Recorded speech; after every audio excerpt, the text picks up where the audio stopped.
What is your name? Where are you from? And how long have you been coming to Graywell? My name is Chase Cluff. I am from Provo originally, but I've lived in Salt Lake for 17 years.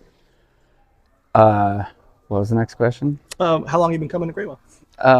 Since my late teens, about like at least once a month, a group of friends and I would pile into my friend Jacob's car and drive up to Draper because that was the closest location, and it was like a once a month to every few weeks trip. We'd go up and like, let's go on a gray whale run, and because there weren't any record stores down there at the time, really. Yeah, Um, yeah, so like more than half my life, I guess. that's a great answer. In a roundabout, here and there, Yeah. mostly there.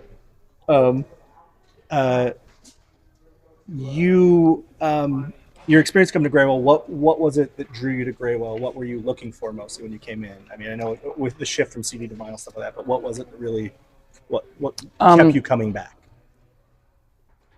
I mean, I guess initially it wasn't my idea. It was that friend Jacob who now lives in New Mexico. Shout out to Jacob. Yeah. Thank you. Jacob would be like, "We're going to Gray Whale." And I was like, "I don't know what that is." And he's like, "It's this record store. It's got everything." Okay. Um, and then it just became the thing to do to find cool new music. And It's amazing. Oh, we love to hear that. Um, what would you describe visiting to Graywell? How would you describe visiting Graywell to someone who's never been here, and why should they come see Graywell? Come visit Graywell. uh, no matter what genre you like, or really medium, because you've got I don't know, you've Everything. got everything.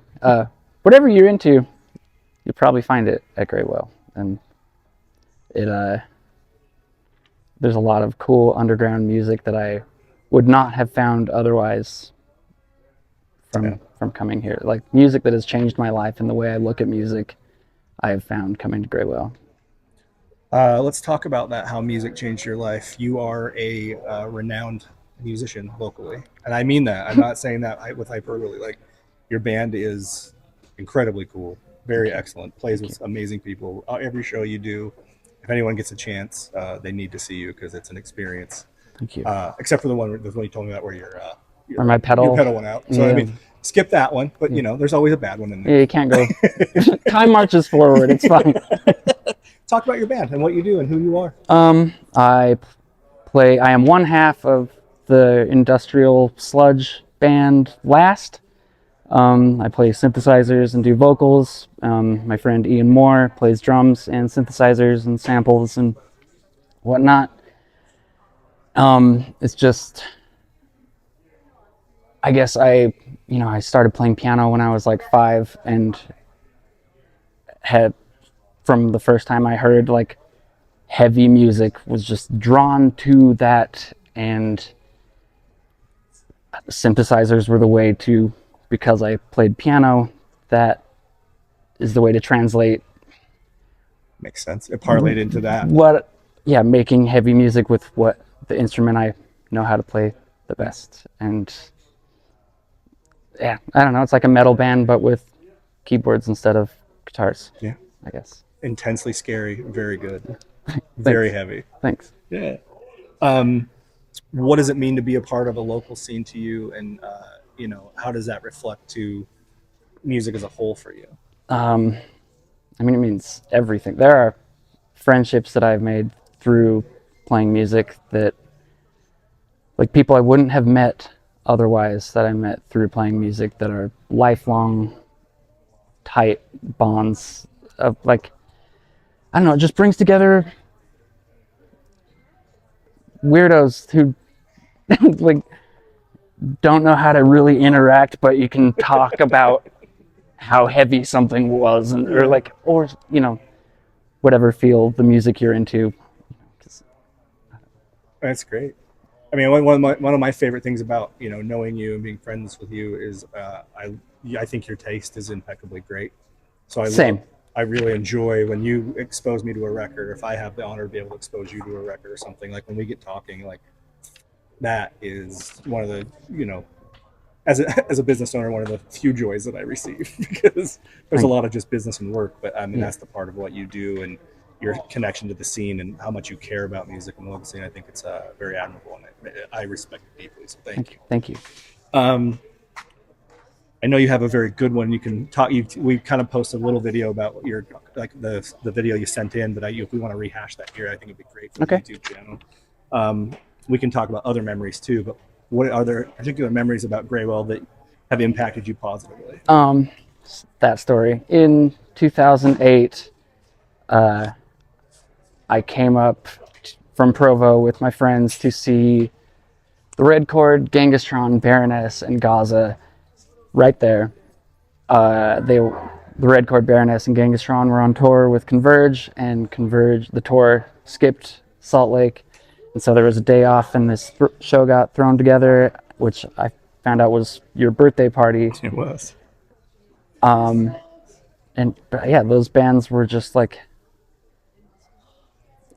the sickest, some of the most interesting heavy bands going at the time. Yep. And it was unreal to see here, in this tiny space Just on a floor, on the on the floor. floor. Yeah. Yeah, It was very DIY punk style, but we moved everything out of the way, and that was really fun. yeah, it was amazing. Um, in the comments on that post we made about your story, it's remarkable to me how many people were like, "Holy shit, I was there," and I saw this bridge. Like, does that come up a lot when you talk about that show with people? Like when you get just randomly? I mean, I haven't really like talked about it Yeah. in a long time. I remember shortly after I moved to Salt Lake, one of my first, maybe even my first friend that I made, Jessica Bundy. Shout out Jessica Bundy. Shout out. I brought up that show, and she's like, I filmed that whole Yeah. show, and has it somewhere. And I don't know. There are a lot of friends who I hadn't made yet, but were there, and Yep. it's a nice shared memory. Very cool. I mean, it's gone down as one of the things that is the most randomly connected like that. Like the post years of it, and people going like, "Hey, well, I was there," and then it's like, then you start to that bond forms about that one funny thing that we did as a desperate one off for some friends to give them some money on a Yeah, stop off tour date. Like that was very cool. So thank you for sharing that, and also thank you for sending that in when we were talking about the yeah, stuff originally. of It was course. really really cool story. Do you have any other memories? Anything you want to talk about with Graywell or yourself that I remember we were talking about like discovering new music Yeah. through this place. After coming up to the Draper store for years, an Orem Graywell opened, and then it was very exciting because we didn't have to drive half an hour. And so I started frequenting that store, and I remember going through the new releases, and there was a record by KO Dot that this is like a testament to blurb stickers. It said like metal, avant-garde, jazz. Like I just remember those three descriptions being together and being like, well, I like all of those things, but have never seen those words together. So I guess I have to buy this and find out what it is. And that record is unreal. Changed the way I look at music. And we got to play with them in January, which was crazy. Like Congrats. That's great. unbelievable. That's Yeah. really cool. Yeah. That's And I amazing. found that band through Graywell. That's awesome. I mean, that's exactly what we like to hear. Is there anything else you want to share? Anything else you can think of you want to talk about? No pressure. I mean, I did think about the Crucial Fest. It would have been the second Crucial Fest 2. mm-hmm.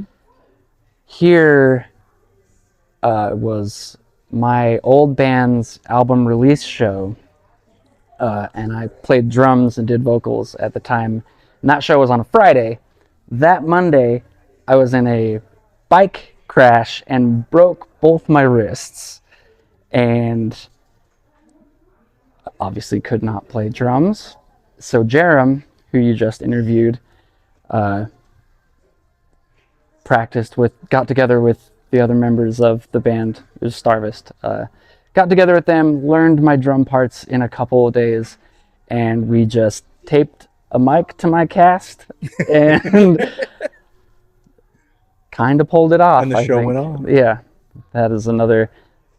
I've heard like varying versions of that story from people. Like it's like gone through a game of telephone where someone was like, "I heard you played a show at Graywell with like drumsticks taped to your cast." And that's not what happened. That's an insane thing.